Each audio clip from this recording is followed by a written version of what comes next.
Hey guys, it's Penguin here, and welcome back to another gold making video. In today's video, I'm going to be talking about a handful of markets and items that you should really be selling in Season 4. All of these should be relatively easy to take part in, but depending where you are in your gold making journey, you may have to do a little bit more work or perhaps a little bit less. But without further ado, I'm going to go right into the video. Of course, if you guys enjoy the content, if this is helpful, it would really be appreciated if you leave a like or even subscribe. But thank you guys so much, and here we go. So in today's video, I'm going to be highlighting 3 unique special markets tailored to Season 4. But before we get into those 3 markets, I do want to cover the obvious ones, because sometimes the obvious ones are the ones that are most overlooked. And so to get started, I'm just going to remind you on some items you should sell really every patch or season. Now, as you guys probably know, every time there's a new season, basically every progression it gets reset. So people need their new KSM, people need their new rating achievements, people will unlock new gear, etc. So a lot more people are going to be active in the rating scene, mythic scene, and PvP scene. So your basic items like spectral potions and spectral flasks from alchemy will be selling very, very well. You have your large meals and your feast coming from cooking that you should also make sure you're stocked up on. You have the blacksmithing, the shaded waystones, or the shaded sharpening stones that, yes, take a while to craft, but they sell like hotcakes, and I highly recommend doing a little bit of an AFK crafting session for those items. And of course, if you have a leatherworker, make sure you have your heavy armor kits and your drums ready for Season 4. Basically, all of this classic stuff that people need either to run their dungeons, run their raids, or to do some PvP will be on high demand. Also, keep in mind that people are going to be getting new pieces of gear, which means every sort of gear that they're replacing, they need a new enchant. So don't slack on the enchants either, and if things are unprofitable at the moment, be sure to check back because markets could be changing within the next few days. But that is pretty much all of the more obvious markets, and now we're going to get into the 3 ones that I want to specifically highlight for Season 4. So the first market we're going to talk about are Vantis runes. Now Vantis runes as himself does not seem super special, as normally, a new season or patch comes out, we get a new raid, and then of course we get that new version of the Vantis rune, which performs very well. However, Season 4 is a little bit different. The reasoning behind that is we are not getting a new raid, but we're getting a new concept of faded raids. What this means is that basically all Shadowlands raids are going to be good content and will need to be completed in this season. Now, these faded raids work on a rotation, which means week 1 will be faded Castle Nathria, which basically means Castle Nathria bosses are going to have some unique challenges with affixes, which is very similar to the Mythic Plus versions, and they are going to drop the best quality gear. So even though Castle Nathria is technically an older raid, during week 1 it is faded, which means it's now actually just normal content that is best to do. Now the reason why people are interested in these raids, not only just the obvious fact of getting better gear, there are achievements tied to this. So people can unlock a mount, title, or even teleports if they complete all 3 faded raids. And so what this means for gold makers is that specific weeks are going to tie to specific Vantis runes. How the rotation works is on a 3-week rotation, and it resets every 4th week. And so the rotation is number 1, the first week is Castle Nathria, week 2 is Sanctum, and then week 3 is the first one's raid, week 4 being back to Castle Nathria. So if you forget, it's basically the order of when the raids came out, but that means on week 1, people are going to need Nathria Vantis runes. Then week 2, they're going to need Sanctum Vantis runes, and etc. So if you're a scribe, you're definitely going to want to keep all 3 Vantis runes in stock. Now the good thing about these is that they are very, very cheap to craft due to how cheap our Death Blossom and Nightshade is across the region.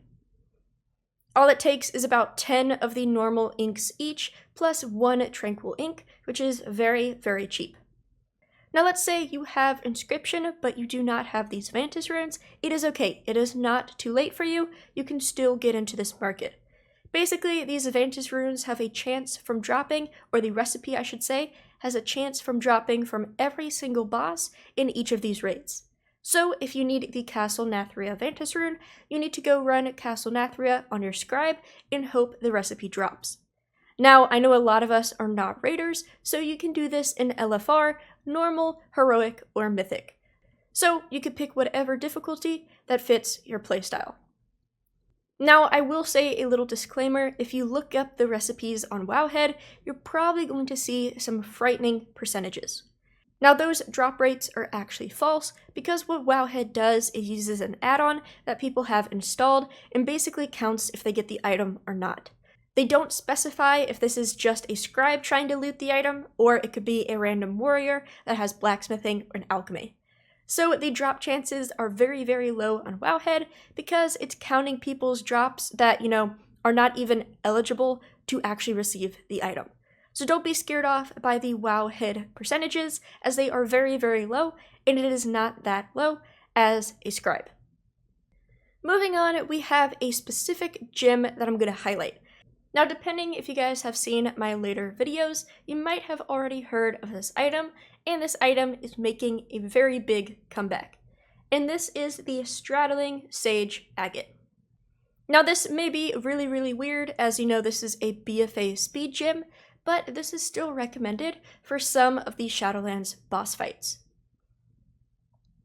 Off the top of my head, I know that warriors are recommended to have this item during the jailer fight, as a lot of other classes are recommended to have it during the Sylvanas fight. So if anybody is making themselves a new loadout, getting new item level gear, they're going to have to rebuy that gem, or just buy it for the first time if they've never had to do those fights before. Now, in order to actually craft this item, it is very, very easy. All you need to do is have BFA jewel crafting, which depending if you've ever done jewel crafting in BFA, you might have to level up. But once you have it leveled, you can go about it in about 2 different ways. The first and most simplest method for making this gem is to buy the uncut raw versions off the auction house, and then just simply sell the cut versions. For example, if we take my server, right now the uncut versions of Sage Agate go for about 1,500 gold. So what I can do is buy up those uncut versions, take about 2 seconds to cut them into the straddling version, and then I can sell them currently on my server for about 2,500. So, after auction house fee, we're getting a little bit under 1,000 gold profit each. Now, not all servers are going to be able to do this, whether it's because you don't have any of the uncut versions on your auction house, or they're actually more expensive, you can do the prospecting method. So what you will have to do is buy osmanite ore, which is basically like the Elithium ore equivalent of BFA, and then you just simply prospect it. So if you can get a few hundred cheap osmanite, you can test your luck, try to get some Sage Agate, you'll get some other gems which you can either use, vendor, or sell back on the auction house, cut the Sage Agate that you get, and then sell it on the auction house itself. Either way, they are generally pretty simple, and I have been selling a ton in the past 2 days. And so this brings us to our last market, which may seem a little bit counterintuitive at the start, but this is legendaries. If you guys have been following the notes for the new season, a few days ago it was confirmed that we are not getting a new rank in legendaries, which means we are stuck with rank 7s, which are eye level 291s. And so at first glance, a lot of people got disappointed and assumed legendaries were going to be very bad. And that makes sense, because at first glance, we're not getting a new rank, people aren't going to need to upgrade legendaries, we could see that market fall. However, it's actually going to do the opposite. And the reasoning is that legendaries in the past used to be the highest item level slot items that we would have, while now in the future with Season 4, they might be one of the lowest. So people have to change the way they use them. If we go back to, let's say, 9.2 or 9.1, people would make sure they pair their legendary on the highest main stat slot possible. So, to put it in perspective, let's say in the past people had the choice between the Bracer slot or the Chest slot to pair their legendary. Normally, people would pick the Chest slot as that is more main stats, and legendaries would be the highest item level pieces of gear. However, in Season 4, this is no longer the case. So, people who had that same exact scenario might actually choose to re-roll their legendary onto that Bracer slot, so now they can put an eye level, like 311, onto their chest piece for better main stats. So in Season 4, we're going to see this strange rotation of legendaries coming out of those main stat slots and going into the lesser ones. And to be honest, we are already seeing this. Now, this could just be a coincidence, but yesterday's sales, which yesterday was Sunday for me, this video will be coming out on Tuesday. It's currently only Monday for me. But on Sunday, I was able to sell 9 cloth capes, which might not seem like a lot depending on your server, but on my medium pop server, my past sales, I would only sell maybe 2 or 3 capes every single day. So all of a sudden, I sold 9, that's 3 times my normal sale amount in a single day. I have also sold a ton of mittens, and I've also seen a ton of bracer sales. So of course, this could just be a coincidence, or it could simply be people re-rolling their legendaries into those lesser slots. And so I know a lot of you right now are watching who probably has never gotten into the legendary market, and you're thinking to yourself, okay, is this actually worth doing? And so I'm going to give you a little bit of a scenario. If you guys want a more thought out answer about are legendaries still worth it, I will leave a video in the description that I highly recommend you watch. It is still very up to date, and I recommend that method. But I'm going to talk about the basically sped up version right here, right now. So let's say you are somebody who has calculated the cost of leveling up your legendary capes. So you've done the math, you need 3 rank 1s, 3 rank 2s, 3 rank 3s, and it's going to cost you 30,000 gold. Sweet, alright, 30,000 gold. And so now you calculate how much profit you can get from a single rank 7. Let's say on your server, currently you can sell a rank 7 cape, and you will make 5k profit per cape. If we do that quick math, you've invested 30,000 gold, you're making 5k back per cape, you would have to sell 6 capes in order to even out your gold. Once you sell that 7th cape, that means you have made 35k, which is officially 5k profit off your initial investment. And so there you go, now you have your number.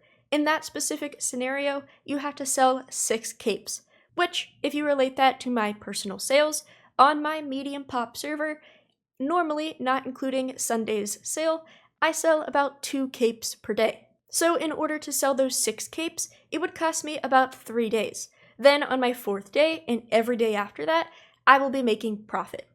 Now, of course, this is just a specific scenario, but this is where I would look at it. If you find out that you have to create 20 capes or 30 capes, that is a lot more scary than having to create 6 or 4, or, if you're on a really good server, maybe you only need to craft 2. That is just very server dependent, depends on your prices, and so you're going to have to figure that out yourself. But this is just a simple way to think about it if you've never gotten into the legendary market before. Also, just a quick shout out, if you guys do not want to go into the actual legendary market, and you want to stand clear of that, if you guys have an inscriptionist, then make yourself some missives. Every single time somebody crafts themselves a new legendary, they have to apply 2 missives. So missives are basically the sister market of legendaries, so if you want to be in the legendary market without actually selling legendaries, sell missives. And there we go. That is basically the 3 unique markets that I want to highlight, but don't forget about your basic consumables. Hopefully, Season 4 will bring us a lot of gold, and if you are somebody who can incorporate all 3 of these unique markets into your inventory, you should see even more sales. But everybody, thank you so much for watching. If you have any questions, feel free to let me know in the comments down below, or join our Discord, where that is the fastest way to contact me. But everybody, thank you so much, and have a good day.